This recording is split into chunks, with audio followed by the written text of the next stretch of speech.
Eh bien, nous y sommes. C'est le moment, c'est le dénouement. Les tout derniers électeurs sont en train de quitter les bureaux de vote dans les grandes villes. 4 favoris ont joué les premiers rôles jusqu'au dernier moment, mais dans quelques secondes, c'est une autre campagne qui commencera. Ils ne seront plus que deux candidats seulement pour ce second tour.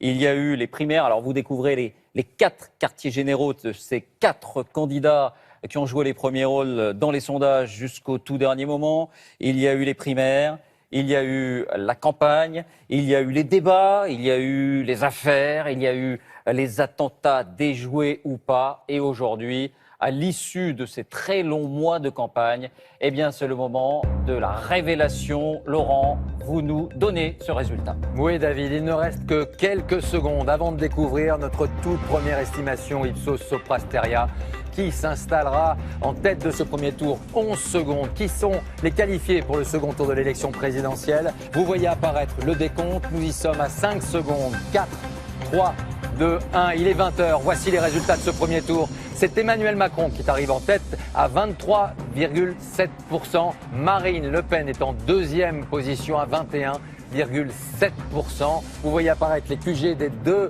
premiers de ce premier tour pour le moment. Et on va tout de suite regarder les scores des autres candidats en troisième position.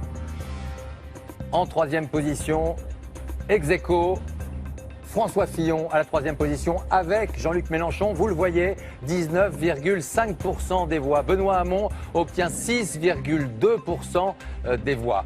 Nicolas Dupont-Aignan, 5%. Jean Lassalle, 1,5%. Philippe Poutou, 1,2%.